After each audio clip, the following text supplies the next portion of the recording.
Hi everyone, welcome back to our channel Rasayan Dunia. In the last video of alkaloids, we had discussed about the occurrence and nomenclature of alkaloids. By this video, we'll discuss about the classification of alkaloids. Introduction, occurrence and nomenclature है वो तीनों topics हम वो हो चुके हैं. Nomenclature and occurrence है वो इससे प्रीवियस वाले वीडियो में, so that आपको पहले वो देखना चाहिए. एंड जो इंट्रोडक्शन वाला वीडियो है वो मैंने सबसे फर्स्ट स्टार्टिंग में अपलोड किया था. इन द सेम सीरीज, इसी सीरीज में आपको थंबनेल पे lecture 1, lecture 2, lecture 3, lecture 4 and so on करके जितने भी alkaloids हैं उनके लेक्चर्स वो आपको थंबनेल पे मिल जाएंगे. थंबनेल पे मैं स्पेसिफिक टॉपिक्स हैं वो मेंशन नहीं करूंगी क्योंकि फिर उससे ना थंबनेल पे बहुत ज्यादा कंजेस्टेड सा सब कुछ लगने लग जाता है. बस आपको alkaloids की पूरी सीरीज है वो 1 2 3 4 की 5 की ऐसे सॉन की सीरीज में आपको मिल जाएंगे. अब आपको जो क्लासिफिकेशन है इसमें करना क्या होता है, तो देखिए जब पहले हमने इंट्रोडक्शन देखा था तो इंट्रोडक्शन के बाद वाला जो टॉपिक है वो हमने देखा था अकरेंस एंड नॉमेनक्लेचर. नॉमेनक्लेचर में हमने देखा था कि like all natural products alkaloids does not have any specific system for nomenclature. ठीक है, यहाँ पे कोई स्पेसिफिक सिस्टम है वो नहीं होता नॉमेनक्लेचर के. तो क्लासिफिकेशन के केस में भी यहाँ से सेम ही चीज है. ठीक है, क्लासिफिकेशन के केस में भी यहाँ पे सेम ही चीज है. हम डिफरेंट बेसिस मान के यहाँ पे क्लासिफिकेशन है वो कर सकते हैं, but there is no individual, there is no certain classification for alkaloids still here. ठीक है, अभी तक कोई भी यहाँ पे सर्टेन या फिर हम बोलें कि कोई भी डेफिनेट क्लासिफिकेशन नहीं है कि हाँ हमने ऐसे ऐसे क्लासिफाई कर दिया alkaloids को. हाँ, डिफरेंट बेसिस मान के आप यहाँ से क्लासिफिकेशन है वो कर सकते हैं. तो जो अभी तक जितना भी क्लासिफिकेशन हुआ है वही हम यहाँ पे डिस्कस करने वाले हैं. तो देखिए बहुत टाइम पहले की यदि हम बात करें जब alkaloids है उनकी डिस्कवरी स्टार्ट हुई थी, थोड़ा सा पहले मैं आपको बोल के बता देती हूँ, देन यहाँ पे हम डिस्कस करेंगे जो भी एग्जांपल्स हैं उनके साथ में कि कौन कौन से टाइप का क्लासिफिकेशन है वो होता है. ठीक है, जब बहुत टाइम पहले जो alkaloids को डिस्कवर किया गया था तो डिस्कवर किससे किया गया था? प्लांट से किया गया था, क्योंकि अकरेंस में मैंने ये चीज बताई है alkaloids are found in the plants. ठीक है, प्लांट्स में या फिर फ्लोरा में. फ्लोरा क्या होते हैं? प्लांट्स ही होते हैं. प्लांट किंगडम को हम क्या बोल रहे होते हैं? फ्लोरा बोल रहे होते हैं. ठीक है, तो प्लांट से जो alkaloids ऑब्टेन होते हैं तो उनकी स्ट्रक्चर के बारे में इतना नहीं पता था. ठीक है, स्ट्रक्चर वगैरह के बारे में कुछ भी नहीं पता था. सिर्फ हमें ये पता था कि alkaloids इनके ये फिजियोलॉजिकल फंक्शंस होते हैं. फिजियोलॉजिकल फंक्शंस के बारे में तो ऑब्वियसली पता ही था, इसीलिए तो हमने इनका यूज वगैरह वो स्टार्ट किया था. तो सबसे पहले स्ट्रक्चर वगैरह के बारे में नहीं पता होता था, तो उस टाइम पे क्लासिफिकेशन वो किस बेसिस पे करते थे? तो उस टाइम पे जो क्लासिफिकेशन किया जाता था वो किया जाता था taxonomic classification. Taxonomic classification that means कि कौन सा प्लांट है जिससे कि आपका alkaloid है वो ऑब्टेन हो रहा है उसको वही नाम दे दिया जाता था. लाइक एफेड्रा alkaloids हो गए, ठीक है, सिंकोना alkaloids हो गए. तो इस टाइप से जो प्लांट का नेम होता था उसी के बेसिस पे उसका क्लासिफिकेशन वो कर दिया जाता था.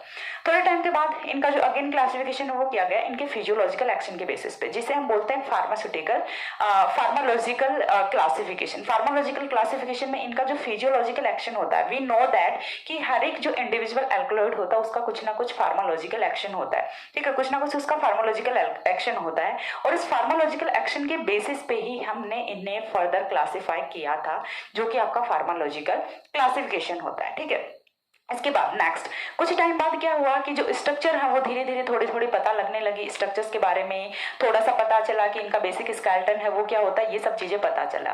ठीक है, तो जब इनके स्ट्रक्चर्स के बारे में पता चला देन स्ट्रक्चर में कोई फंक्शनल ग्रुप वगैरह ये भी प्रेजेंट होते थे. ठीक है, तो ये फंक्शनल ग्रुप्स है कौन कौन से होते थे?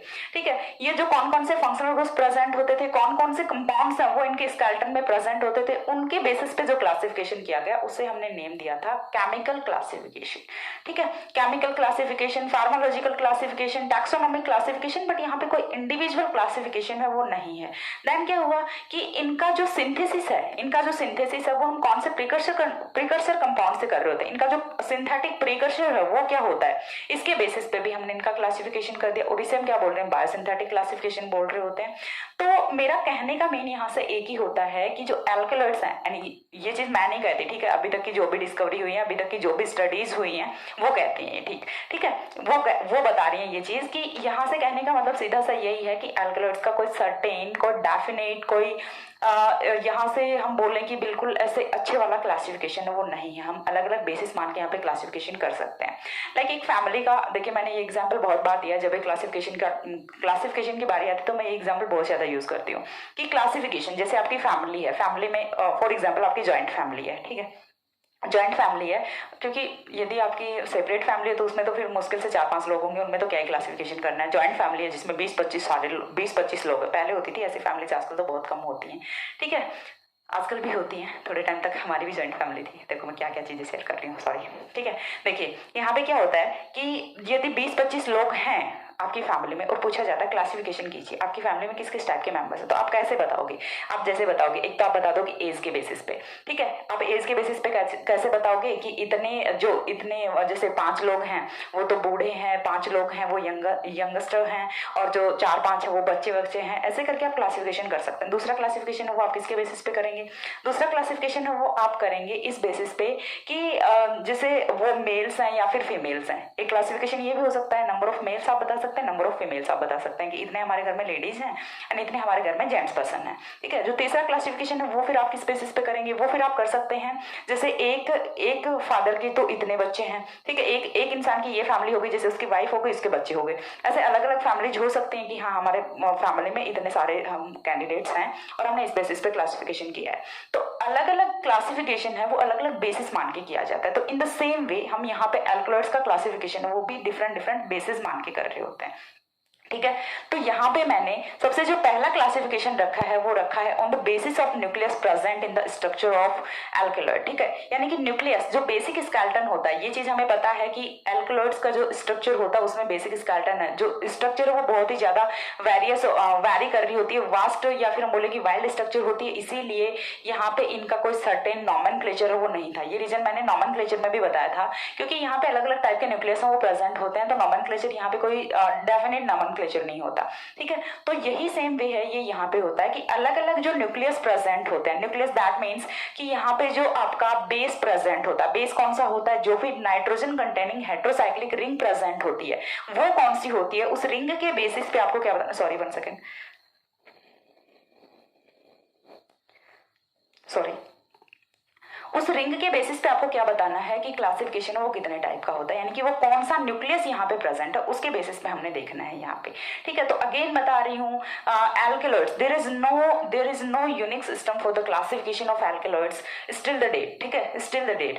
बट हम यहाँ से क्लासिफिकेशन वो किसके बेसिस पे कर सकते हैं? On the different kind of basis हम यहाँ पे जो क्लासिफिकेशन है वो कर सकते हैं। So let's move on with the topic on the basis of nature of nucleus present in the alkaloids. Nucleus कौन सा, यानी कि हम बात किसकी कर रहे हैं? जो बेसिक स्केलेटन होता है, ठीक है, जो बेसिक स्केलेटन होता है हम उसके बारे में बात कर रहे हैं।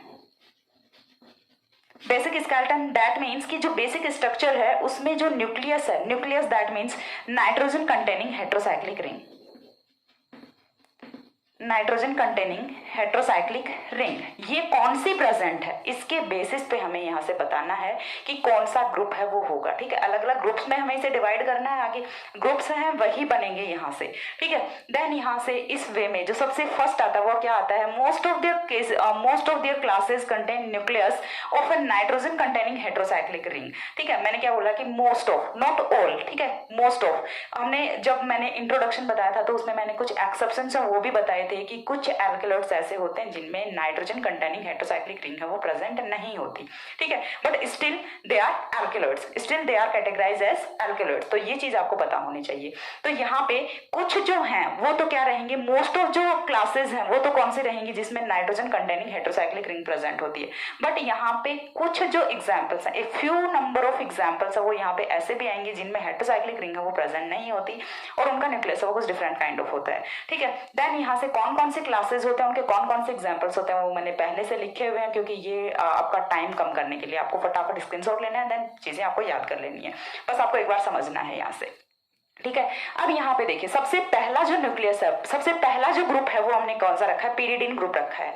Pyridine group in the sense कि जो हम यहाँ पे ले रहे हैं एल्कलॉइड्स लाइक पिपरीन हो गया, कॉनिन हो गया, निकोटीन हो गया, तो ये वाले जो एल्कलॉइड्स हैं इनके बेसिक स्केलेटन में जो न्यूक्लियस प्रेजेंट होता है, जो हेटेरोसाइक्लिक रिंग प्रेजेंट होती है, जो nitrogen containing heterocyclic compound present होता है वो कौन सा होता है? पेरिडीन होता है।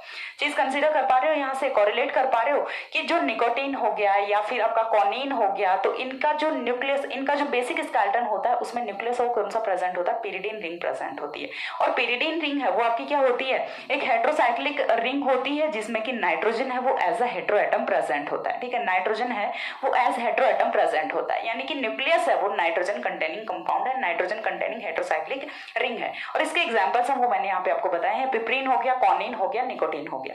उसके बाद नेक्स्ट जो है वो आता है पायरिलोडिन पायरिलोडीन मैंने इनका जो नॉमेनक्लेचर है, हेटेरोसाइक्लिक कंपाउंड्स का नॉमेनक्लेचर है, पूरा का पूरा हेटेरोसाइक्लिक कंपाउंड्स हैं, वो बीएससी थर्ड ईयर में अच्छे से एक्सप्लेन किए हुए हैं। तो कौन सा pyridine होता है, कौन सा पायरिलोडीन होता है, इनके जो सफिक्स हैं ये हम यूज कर रहे होते हैं, ये किस बेसिस पे कर रहे होते हैं। तो ये मैंने नॉमेनक्लेचर ऑफ हेटेरोसाइक्लिक है, heterocyclic compounds BSc third year में सारी चीजें एक्सप्लेन कर रखी हैं, सो दैट आपको ये वहां से सीखने को मिलेंगी। अगेन मैं वही चीजें फिर से एक्सप्लेन नहीं करने वाली हूँ, ठीक है। तो यहाँ से देखिए क्या होता है, जो सेकंड ग्रुप है वो यहाँ से क्या आता है, पायरोलिडीन ग्रुप। पायरोलिडीन ग्रुप में हमने एग्जांपल्स वो कौन से रखे हैं, हाइग्रीन रखा है, कस्को हाइग्रीन रखा है एंड निकोटीन रखा है। देखिए आपको याद कैसे रखने हैं, हाइग्रीन कस्को हाइग्रीन, ठीक है, दोनों सेम नेम है, ठीक है। हाइग्रीन हो गया, कस्को हाइग्रीन हो गया, और निकोटीन तो हमने ऊपर वाले में भी देखा था। तो यहाँ पे जो निकोटीन का न्यूक्लियस होता है उसमें पिरिडीन रिंग भी प्रेजेंट होती है और पायरिलोडीन रिंग भी प्रेजेंट होती है। पायरिलोडीन रिंग है वो आपकी 5 मेंबर रिंग होती है, इतना मैं यहाँ से आपको बता देती हूँ, जिसमें नाइट्रोजन और हेटेरोएटम प्रेजेंट होता है।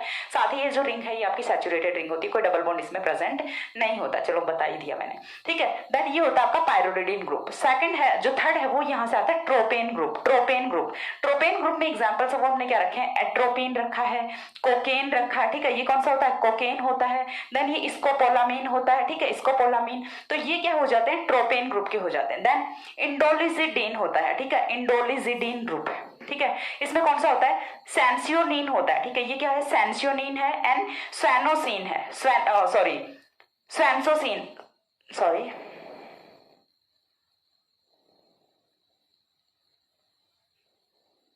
स्वैनसोनिन, ठीक है, सॉरी स्वैनसोनिन। ये कौन सा होता है, स्वैनसोनिन होता है, और ये कौन सा होता है, सैंसियोनिन होता है। सैंसियोनिन एंड स्वैनसोनिन दोनों डिफरेंट है। उसके बाद नेक्स्ट क्लास है वो आता है क्विनोलिन क्लास, ठीक है। Quinoline group, isoquinoline group, then phenanthrene group. Quinoline है, आइसोक्विनोलिन है, ये सारे के सारे हेटेरोसाइक्लिक कंपाउंड्स हैं, ये आपके नाम है ये सुने हुए होते हैं, ठीक है। इसमें क्विनेन होता है, क्विनिडीन होता है, मॉर्फिन होता है, कोडीन होता है, हेरोइन होता है। ये हेरोइन, ठीक है, बचपन में नहीं पता होता था कि हेरोइन है ये, जैसे बोलते हैं ना कि स्मैक होता है, हेरोइन होता है, ये एल्कलॉइड्स। जैसे बड़े बड़े जो सेलिब्रिटीज होते हैं वो बोलते हैं ना कि हेरोइन का, पहले मतलब छोटे होते तो नहीं पता होती थी ये चीजें, हम क्या समझते थे, हमने तो वही हीरोइन समझी होती थी कि जो एक्ट्रेस होती है वही होती होगी, बोलते थे हेरोइन का नशा करता है। उनका ये कौन सा नशा होता है, लेकिन बाद में जब बड़े होते हैं तो पता चलता है ये एल्कलॉइड होता है, ठीक है। तो यहाँ से हेरोइन है, ये हो गया।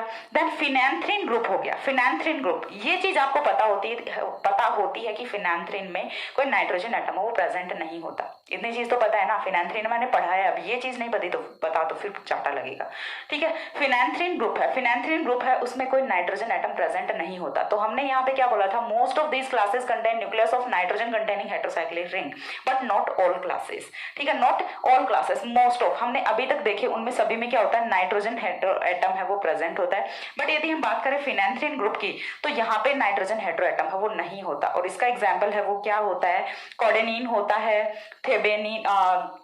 थेबियन होता है एंड हेरोइन होता है, ठीक है। देन नेक्स्ट है वो आता है यहाँ से phenyl ethyl amino group. Phenyl ethyl amino group यानी कि आपका फेनिल रिंग होगी, उसके साथ में क्या रहेगा, एथिल ग्रुप रहेगा, और देन क्या रहेगा, एमिनो रहेगा, यानी कि समथिंग लाइक दैट। ये हो गई आपकी फेनिल ग्रुप। फेनिल के साथ में क्या है, एथिल है, एंड एथिल के साथ में क्या है, एमिनो है। अब इस रिंग पे और कोई भी सब्स्टिट्यूएंट लग जाएंगे तो उसी टाइप का एमिनो एसिड है वो बन जाएगा, यानी कि बेसिक स्केलेटन है वो किसका रहेगा, ये वाला रहेगा। तो ये आपका कौन सा हो जाता है, फेनिल एथिल एमिनो ग्रुप हो जाता है। इसके एग्जांपल्स होते हैं आपकी एफेड्रिन होता है, डोपामीन होता है। डोपामीन आपने बहुत सुना होगा ना, देखो मेरे को इसके बारे में बहुत ज्यादा तो नॉलेज नहीं है, बट जब बोलते हैं ना कि बहुत ज्यादा खुशी होती है या फिर वो जो गम होता है वो कुछ ऐसे डोपामीन से रिलेट करता है कि डोपामीन का जो लेवल है वो हाई हो जाता है, लो हो जाता है, ऐसा कुछ होता है। मुझे कंप्लीट नॉलेज नहीं है, सो दैट मैं इसके बारे में बात नहीं करूंगी, ठीक है। देन होता है इंडोर ग्रुप। इंडोल अगेन आपका हेटेरोसाइक्लिक रिंग होती है, ठीक है, इंडोल आपका अगेन हेटेरोसाइक्लिक रिंग होती है। तो इसका होता है ट्रिप्टामीन होता है एंड एर्गोलिन होता है एंड बीटा कार्बोलिन्स होते हैं, ठीक है, बीटा कार्बोलिन्स होता है। नेक्स्ट आता है प्यूरिन ग्रुप। तो ये सारे के सारे आपके देखिए हेटेरोसाइक्लिक वाले ही आ रहे हैं, तो इतने तो आई थिंक आप याद रख ही सकते हैं, ठीक है। प्यूरिन ग्रुप का क्या होगा, जैंथिन्स हो गया एंड क्लैफिन हो गया। ये कैफीन नहीं है, क्लैफिन है, ठीक है, कैफीन है, उसे हम एल्कलॉइड्स में कंसिडर नहीं करते, ये चीज मैंने आपको इंट्रोडक्शन में भी बताई थी, ठीक है। ये जो कैफीन है वो एकदम से फिट बैठता है in the definition of alkaloid, but still we are not include the caffeine into the class of alkaloids. Alkaloids की क्लास में हम इसे इंक्लूड नहीं करते। ये क्लैफिन कैफीन होता है, नॉट कैफीन। इसके बाद होता है स्टेरॉइड ग्रुप, स्टेरॉइड यानी कि जिसके बेसिक स्केलेटन में स्टेरॉइड है वो प्रेजेंट होता है। तो इसके एग्जांपल्स हमने लिखे हैं, सोलेनिन लिखा है एंड सोलेनिडीन लिखा है, सोलेनिन एंड सोलेनिडीन। अब यहाँ पे देखिए आपका थोड़ा थोड़ा नॉमेनक्लेचर है वो भी क्लियर हो रहा है। नॉमेनक्लेचर में मैंने क्या बताया था कि मोस्ट ऑफ जो आपके एल्केलॉइड्स होते हैं उनमें सफिक्स वो हम कौन सा यूज कर रहे होते हैं, इन सफिक्स वो यूज कर रहे होते हैं।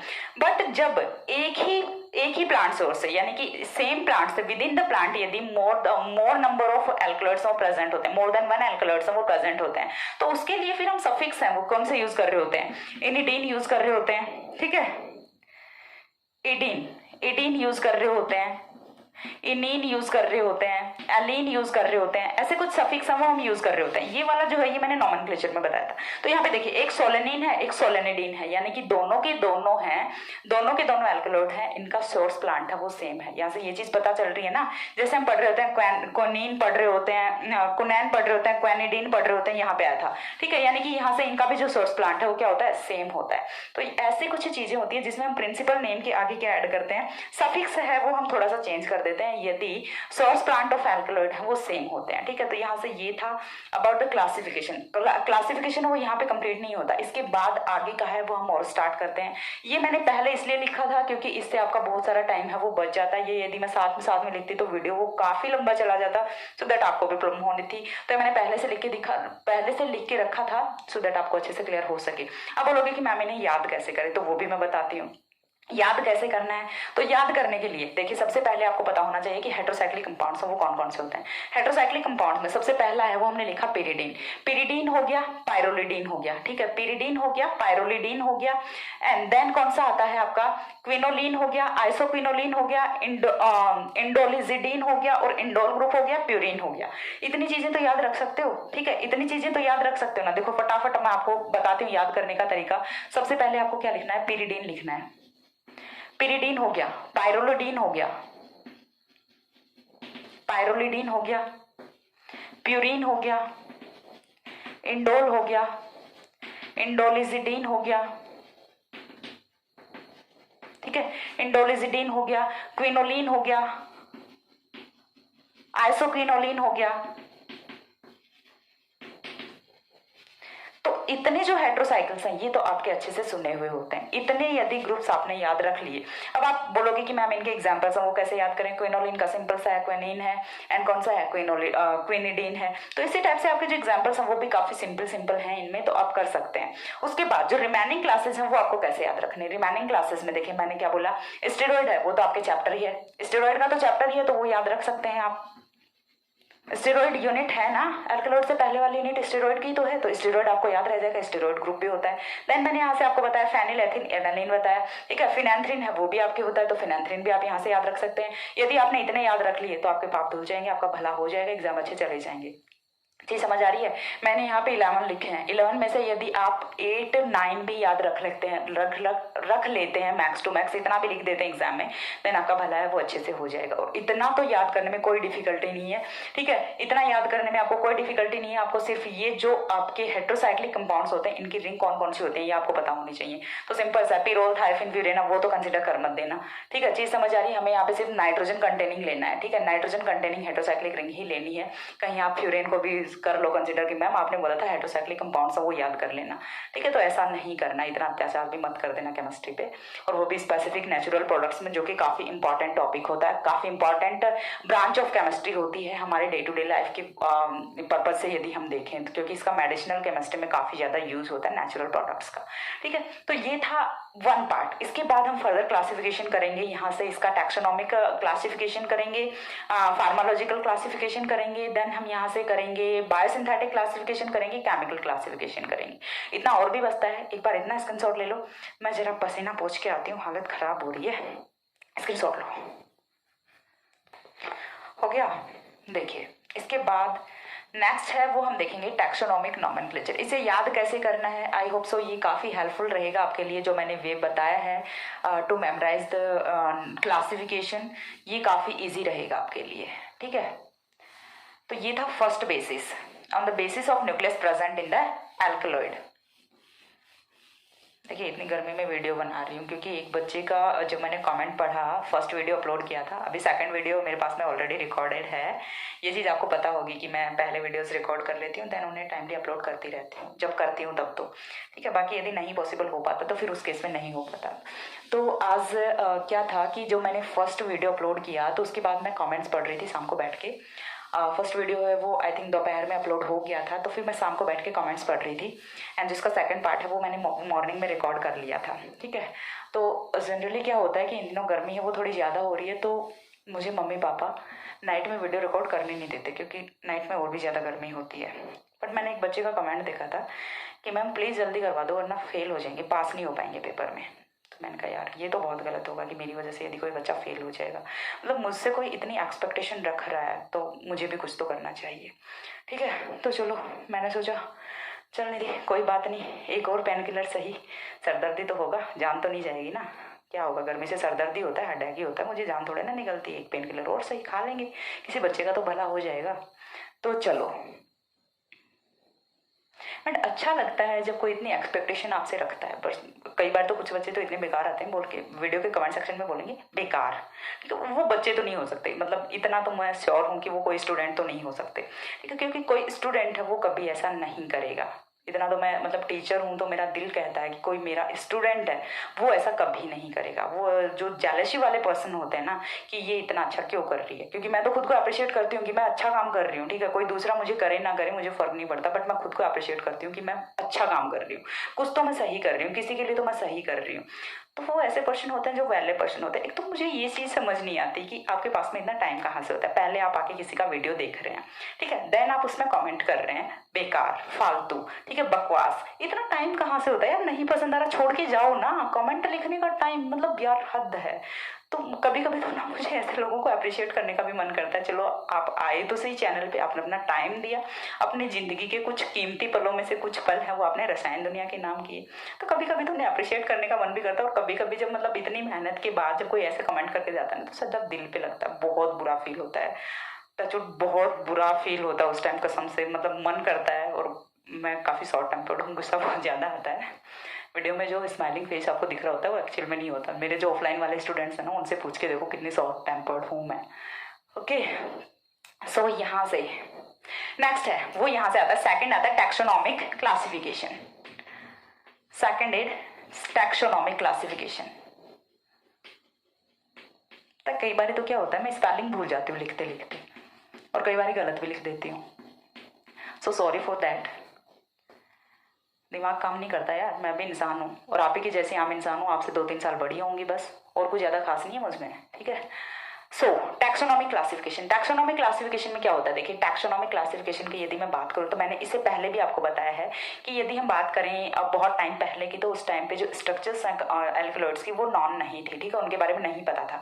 सो दैट जो क्लासिफिकेशन है वो किया जाता था on the basis of source, on the basis of source of alkaloid, यानी कि कौन से प्लांट से वो आ रहा है उसके बेसिस पे जो क्लासिफिकेशन है वो किया जाता था, ठीक है। तो मैं यहाँ पे एक पॉइंट है वो मेंशन कर देती हूँ, long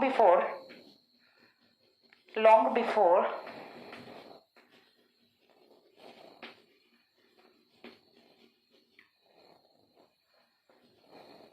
structures of alkaloids were unknown, so the classification of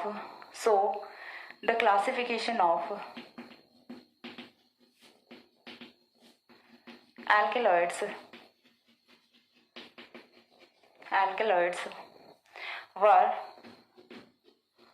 done on the basis of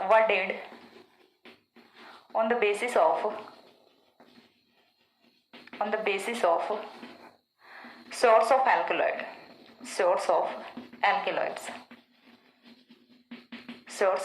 alkaloids and इसमें जो फर्स्ट आता है वो एग्जाम्पल्स देखेंगे हम, ठीक है। एग्जाम्पल के लिए यदि हम बात करें तो मैंने क्या बोला था कि कोई भी फैमिली या फिर कोई भी जीनस से यदि आपका एल्कलॉइड है वो आ रहा है तो उसी फैमिली या फिर जीनस के नेम पे हम क्या बता देते हैं, उस जो एल्कलॉइड है उसका क्लासिफिकेशन कर देते हैं। फॉर एग्जाम्पल यहाँ से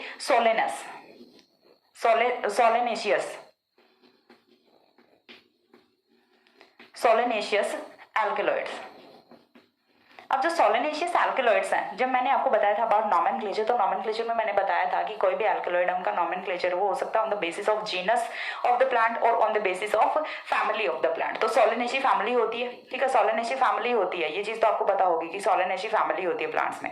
तो यहाँ से प्लांट की जो फैमिली होती है उनके बेसिस पे इनका क्लासिफिकेशन वो किया जा सकता है। हम ग्रुप्स में डिवाइड कर सकते हैं कि एक सोलेनेशियस एल्केलॉइड्स हो गए। उसके बाद जो सेकंड एग्जाम्पल है वो हम यहाँ से कर सकते हैं cinchona alkaloids, cinchona alkaloids, ephedra alkaloids, ephedra alkaloids, ठीक है। तो इस टाइप से जो भी आपके जीनस होते हैं या फिर फैमिली होती हैं उनके नेम के बेसिस पे या फिर हम बोल सकते हैं टैक्सेस के बेसिस पे इनका जो क्लासिफिकेशन है वो किया गया था। क्लासिफिकेशन नॉमेनक्लेचर वो दोनों एक दूसरे से काफी कोरिलेट करते हैं, ठीक है। दोनों टॉपिक से यदि आपने एक पढ़ा तो दूसरे में आप तुक्का उक्का मार के कैसे भी करके मैनेज कर सकते हैं, ठीक है, यदि शॉर्ट नोट वगैरह पूछे जाते हैं। इसके बाद जो थर्ड टाइप ऑफ क्लासिफिकेशन आता है टैक्सोनॉमिक क्लासिफिकेशन में, समझ आ गया कि कैसे किया जाता था on the basis of source of the alkaloid. Source of the alkaloid के बेसिस पे हम यहाँ से फैमिली या फिर जीनस के नेम से इनका जो ग्रुपिंग है वो कर सकते हैं। उसके बाद नेक्स्ट है वो यहां से आता है फार्मालॉजिकल क्लासिफिकेशन। थर्ड है फार्मालॉजिकल classification.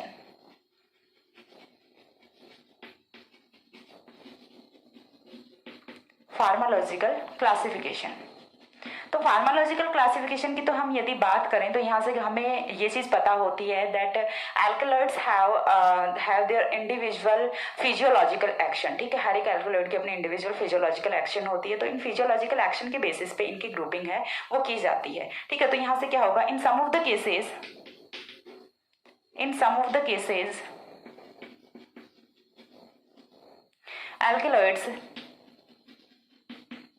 alkaloids are classified in the groups on the basis of their physiological action,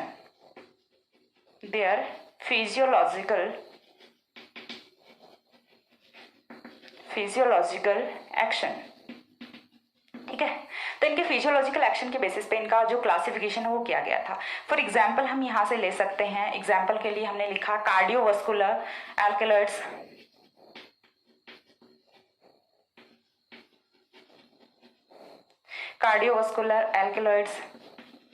analgesic alkaloids,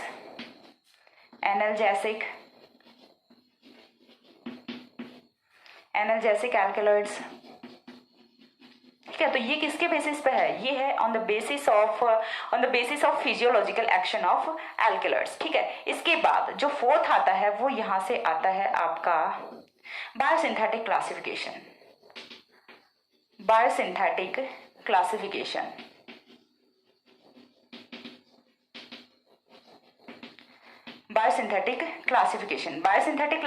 में क्या होता है, बायोसिंथेटिक क्लासिफिकेशन में मैंने आपको बताया था कि इनके जो सिंथेसिस के लिए जो प्रीकर्सर यूज होता है, ठीक है, या फिर हम बोलें कि कौन से अलग अलग चीजों के लिए सिंथेसिस के लिए जो एल्कलॉइड्स हैं वो प्रीकर्सर के फॉर्म में यूज होते हैं, तो उसके बेसिस पे हम क्या बोल रहे होते हैं इन्हें, इनका क्लासिफिकेशन हम करते हैं बायोसिंथेटिक क्लासिफिकेशन, यानी कि कौन से सिंथेसिस में ये एज अ प्रीकर्सर यूज हो रहे होते हैं, ठीक है। तो ये कौन सा होता है, बायोसिंथेटिक क्लासिफिकेशन होता है। तो इसका स्टेटमेंट है वो भी हम देख लेते हैं।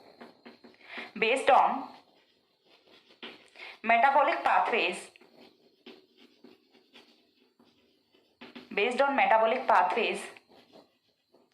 alkaloids are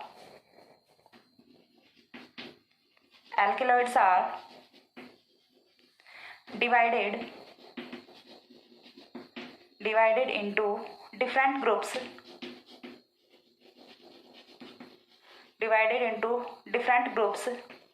as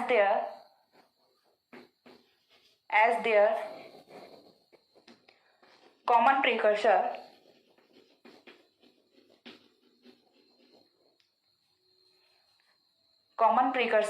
used to construct the molecules,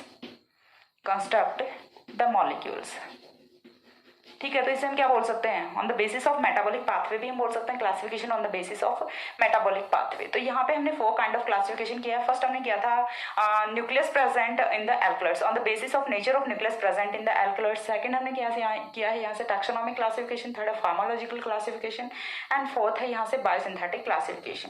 ठीक है, इसके बाद हमें और क्लासिफिकेशन करना है। पहले हम केमिकल क्लासिफिकेशन देखेंगे, देन हम बायोजेनिक क्लासिफिकेशन देखेंगे। ठीक है, on the basis of biogenic origin, on the basis classification on the basis of biogenic origin. तो बस आपको एक स्क्रीनशॉट के लिए और रुकना है, फटाफट इतना स्क्रीनशॉट ले लीजिए, देन मैं आगे का एक्सप्लेन करती हूँ। हो गया, इसके बाद देखिए नेक्स्ट है वो हम मूव करते हैं ऑन केमिकल क्लासिफिकेशन। ठीक है, तो केमिकल क्लासिफिकेशन का यदि हम बात करें तो मैंने बताया लेटर ऑन जो आपकी यानी कि बाद में जो आपके स्ट्रक्चर्स हैं एल्कलॉइड्स की, उनके बारे में जान लिया गया था। ठीक है, इस जो स्ट्रक्चर्स हैं उनके बारे में पता चल गया था, तो उनके स्ट्रक्चर में कौन कौन से कंपाउंड्स प्रेजेंट होते हैं उनके बेसिस पे देन इनकी ग्रुपिंग है वो की गई थी। ठीक है, तो नेक्स्ट है वो यहाँ से आता है केमिकल क्लासिफिकेशन। फिफ्थ क्लासिफिकेशन है आपका chemical classification. Chemical classification, chemical classification में क्या होता है, लेटर ऑन यानी कि थोड़े टाइम बाद क्या हुआ था, जैसे जैसे धीरे धीरे स्टडीज होती गई तो उसके बाद क्या हुआ कि स्ट्रक्चर्स उनका पता चल गया। अब स्ट्रक्चर्स का पता चलने के बाद जो जो कंपाउंड्स हैं वो प्रेजेंट थे, जो जो ग्रुप्स हैं वो प्रेजेंट थे, उनके बेसिस पे देन जो एल्कलॉइड्स हैं उन्हें क्लासीफाई किया गया, उन्हें डिवाइड किया गया था। ठीक है, तो यहाँ से नेक्स्ट है वो होता है, यहाँ से एक स्टेटमेंट है वो हम इसमें लिख देते हैं, later on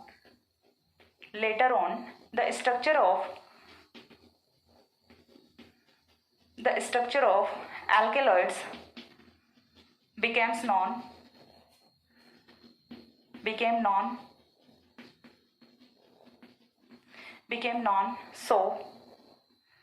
so they are divided, so these are divided into different groups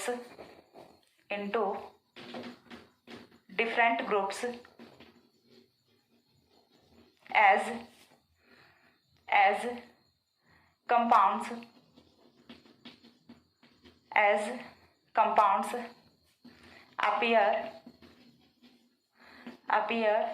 in the skeleton of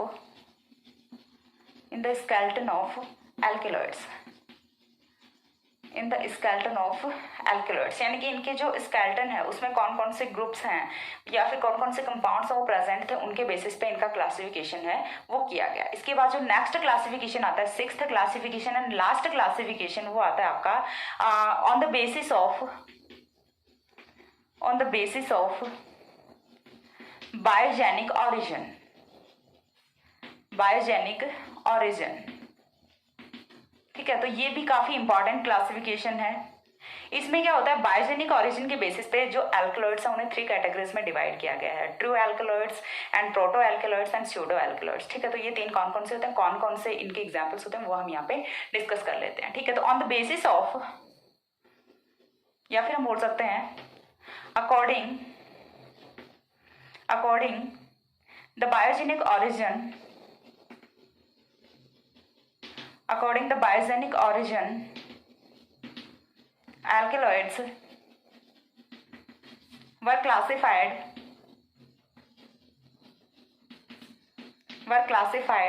into 3 categories,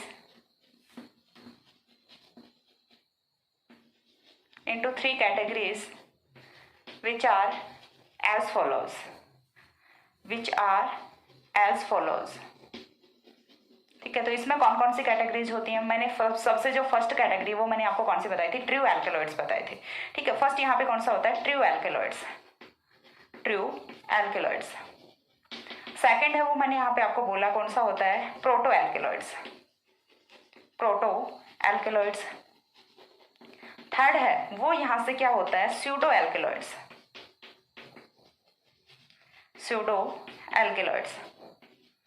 speed कहीं ज़्यादा तो नहीं हो रही, स्पीड तो थोड़ी सी ज़्यादा ही रहती है, बट पता है मुझे नहीं सही लगता कि जब हम बहुत धीरे धीरे पढ़ा रहे होते हैं तो आधी जो स्ट्रेंथ हो तो क्लास में सो ही जाती है। मेरा वीडियो देखते देखते कोई सो जाए, मतलब ऐसा तो नहीं होना चाहिए एटलीस्ट।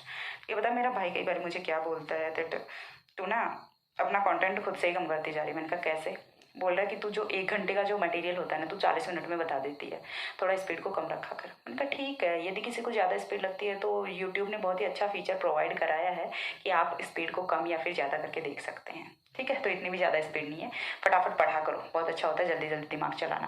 देन यहाँ से होता है true alkaloids, proto alkaloids and pseudo alkaloids. True alkaloids अब वो क्या होते हैं, तो देखिए एल्कलॉइड्स हैं जिनकी स्ट्रक्चर है उसमें क्या प्रेजेंट, जिनका जो बायोजेनिक ऑरिजिन है वो कहाँ से हो रहा होता है, जिनका बायोजेनिक ऑरिजिन है वो कहाँ से हो रहा था, एमिनो एसिड से हो रहा था, other than phenyl alanine. Phenyl alanine को यदि हम छोड़ दें तो उसके बाद जितने भी अमीनो एसिड्स बच जाते हैं, यदि उनसे इनका ओरिजिन हो रहा है तो ये कौन से होते हैं, आपके ट्रू एल्कलॉइड्स होते हैं। देन जो फेनिल एलानिन से ओरिजिन होता है वो कौन से होते हैं, आपके प्रोटो एल्कलॉइड्स होते हैं। एंड कुछ जो बचे जाते हैं जैसे कि आपका स्टेरॉयडल हो जाता है, स्टेरॉयडल एल्कलॉइड्स हो जाते हैं, प्यूरिन एल्कलॉइड्स हो जाते हैं, उसके बाद भी यानी कि ट्रू एल्कलॉइड्स और प्रोटो एल्कलॉइड्स के बाद यदि कुछ बच जाते हैं तो उन्हें हम क्या बोल रहे होते हैं, स्यूडो एल्कलॉइड्स बोल रहे होते हैं। ठीक है, तो यहां से देखिए alkaloids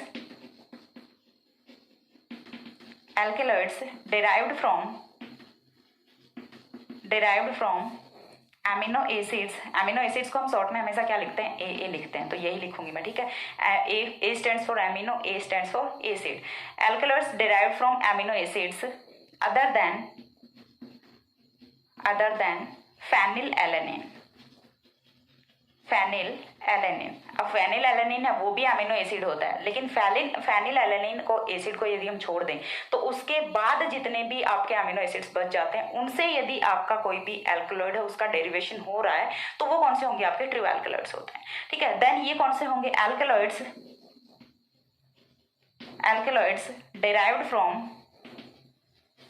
derived from phenyl alanine. बोला ठीक है, मत करो ट्रू एल्कलॉइड्स में शामिल, मैं तो अपना खुद का ही क्लास बना लूंगा। तो इसने बना लिया खुद का क्लास, और वो कौन से होते हैं, प्रोटो एल्कलॉइड्स होते हैं। ठीक है, इसके बाद यहां से क्या होता है, रिमेनिंग वंस लाइक स्टेरॉयडल,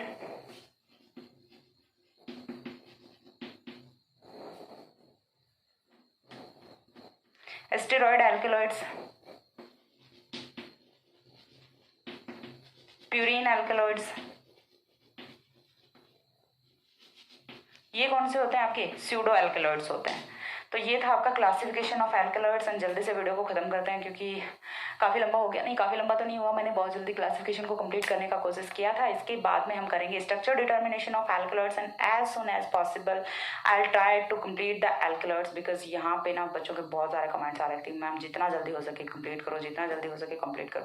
फिर मेरे को एक चीज़ बताओ, मैंने कौन से यूनिट बीच में छोड़ दी, मतलब सारे लोग बोल रहे हैं मैम पढ़ाते बहुत अच्छा हो बट आप ना यूनिट्स को प्लीज कंप्लीट कराया करो, बीच में छोड़े, कहाँ पे छोड़ दिया बीच में। एक वो छोड़ा था प्रोटेक्टिंग ग्रुप छोड़ा था, टर्पेनोइड, उस पर कोई खास रिस्पॉन्स नहीं आया था, तो सो दैट मैंने सोचा चलो ठीक है छोड़ देते। अभी एल्कलॉइड का थोड़ा डिमांड था, और एल्कलॉइड का मेरे को भी लगा कि 3 यूनिट्स जो आप प्रिपेयर कर रहे हैं उसमें एल्कलॉइड वो अच्छा टॉपिक है। ठीक है, और जो कि मैंने स्ट्रैटेजी में सजेस्ट भी किया था, ठीक है, तो एल्कलॉइड आपको कर लेना चाहिए। तो एल्कलॉइड यदि कर रहे हो तो अच्छा है। ठीक है, तो ये मैं जल्दी से कंप्लीट करने की कोशिश करूंगी। एंड आज का वीडियो करते हैं यहीं पे खत्म, एंड नेक्स्ट मिलते हैं दूसरे वीडियो में, स्ट्रक्चर डिटर्मिनेशन ऑफ एल्कलॉइड्स। तब तक के लिए सी या, have a good day, thanks for watching.